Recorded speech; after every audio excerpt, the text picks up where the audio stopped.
Hello YouTubers! Joe Kersey here on Wednesday, January 3rd at 18:50 in the evening, Eastern Time. Cheers.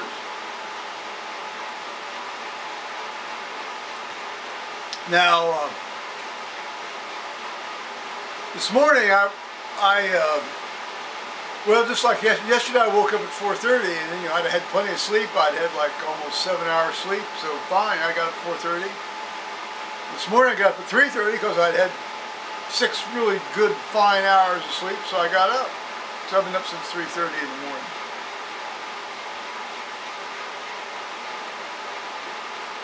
So along about, must have been around 10:30 my time, 10 my time, which would be 5, or about 3 or 3:30 British time, GMT time. Tony Pitcham and I did like a little hour Skype,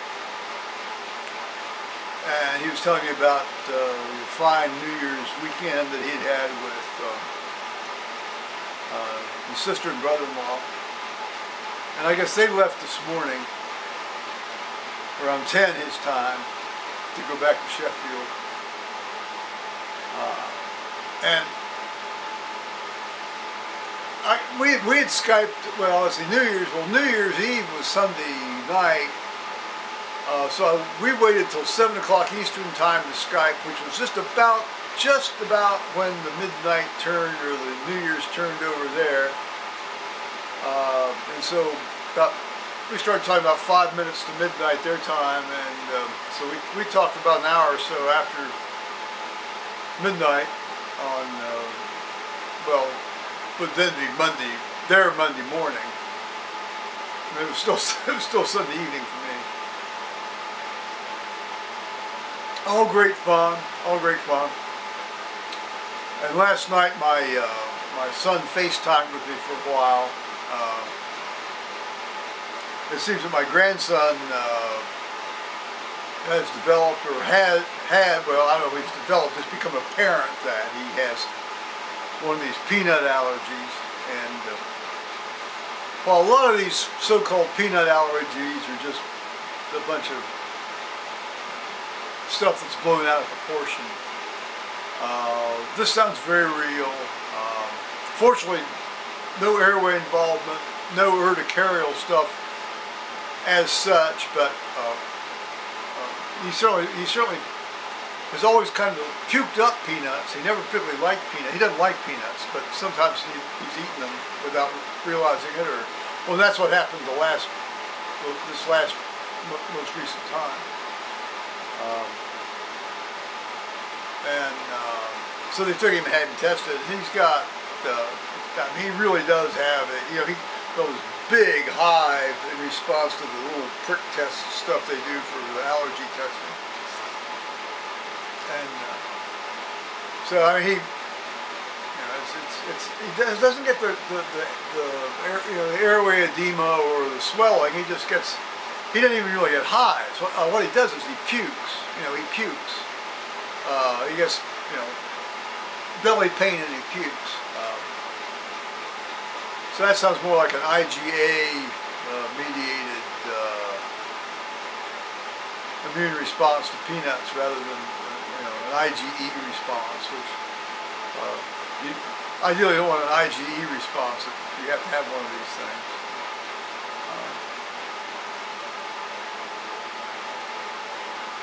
So, as I said, he doesn't like peanuts anyway. He's only had like peanut butter maybe 4 times in his life. He just turned 9 years old. So it's not something he's going to be seeking out. Now he's aware of it, so that shouldn't really be an issue in the future. They are going to get him a couple of these EpiPen injectors to carry around with him, or at least carry one around with him. And I said, well, I can get him some epinephrine, vials, and then syringes, and then they can keep those in the fridge. And as long as you keep it in the fridge and don't freeze it, it keeps pretty much indefinitely. regardless of whatever date's on the package. I keep a package of 12 in my refrigerator, and my ex-wife, who's now dead, she did the same. I also said they ought to probably have a couple of these Medrol dose packs around. I have one of those around because I keep it around for bee stings. That's what I keep it around for.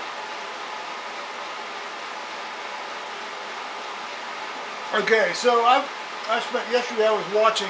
I watched part 1 of Oliver Stone's Alexander Revisited, the director's cut, the unrated director's cut. This is the 3rd version of Alexander that he put out. The disc is properly called Alexander Revisited. If nothing else, get this to watch the battle scene of the Battle of Gaugamela. That's probably, starts probably about the first 12 or 15 minutes into the movie. It is so historically accurate that it is unreal. The swinging, the drawing away of the cavalry to the right, the swinging around, the rush to Darius. Well worth getting. Alexander Revisited. Then today, I've been watching rewatching, because I've watched it about 3 or 4 times before this, the UK version, or the original version, actually, of Queer as Folk. That's great fun. In a way, I think it's actually better than the US version, although the US version is very, very worthwhile and a lot of fun to watch as well. Now, I've been reading. I've got a couple, 3 books going at the same time. This is called Peter Marshall, the same guy that wrote the Heretics and Believer book that I talked about here a while back. Peter Marshall's, I need to set this down here and I'm going to spill it. 1517, Martin Luther and the Invention of the Reformation. It is Oxford University Press. It was published in 2017. And let's see. Well, that's it. Oxford University Press in 2017. Peter Marshall. Okay. He writes very well. He's really good. I'm glad I discovered this particular historian. I had not encountered him before. And now I got 3 new Eamon Duffy books. Fires of Faith, Catholic England under Mary Tudor by Eamon Duffy.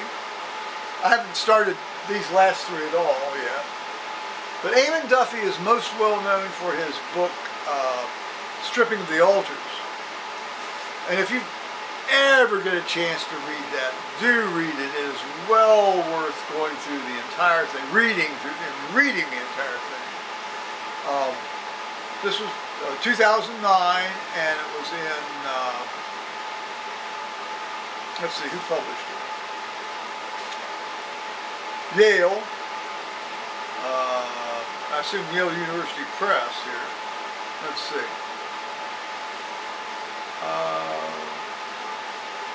Doesn't say. Well, it says Yale on the Times.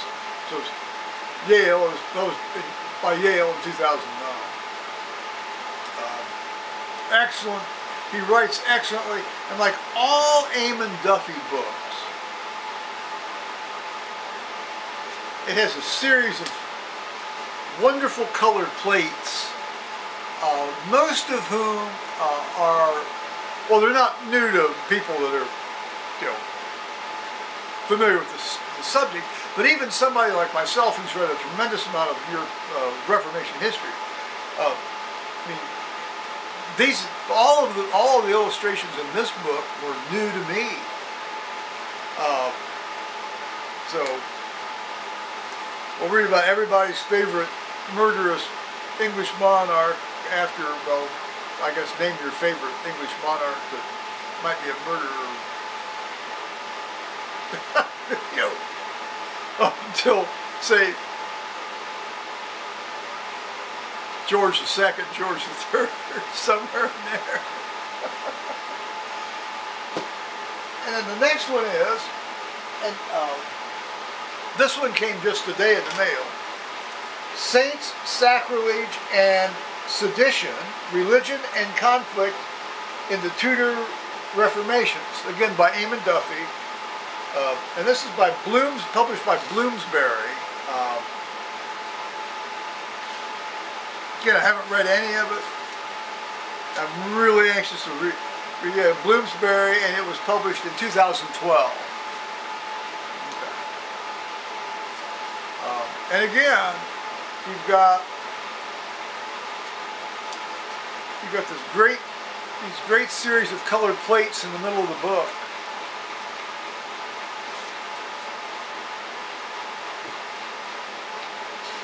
And then last but not least, this is a hardback. Reformation Divided, Catholics, Protestants, and the Conversion of England by Eamon Duffy, of course. And again, also by Bloomsbury. And it's, this came out just in 2017. So, very, very anxious to read more of this Eamon Duffy, because he writes beautifully. He always has wonderful, extensive notes in the back that you just love to have. I love to look at the notes. Kind of makes me want to go back to graduates and do graduate school in history, actually. Meanwhile, here's the famous shot from Apollo 8 on Christmas Eve as it went behind the moon and came out on the other side, and we saw Earth rise. That's that great postage stamp that was issued, and where Frank Borman read the opening verses of Genesis. Yeah, that was wonderful. I mean, I watched that on TV, you know. That was a hell of a Christmas Eve to watch that. So, that's about it for now. Tomorrow, well, I don't know what's going to happen tomorrow. Who knows? Who does know? So, I'm healing apace. You know, I'll be interested to see what my surgeon says about this fairly substantial hard ridge along the inguinal ligament. I have a feeling that's normal. I've got a little bit of an ilioinguinal nerve dysalgia found along the right lateral side of my scrotum a bit. That's no big deal. That will go away in about 6 months. So, yeah. So I'll say bye-bye, YouTube.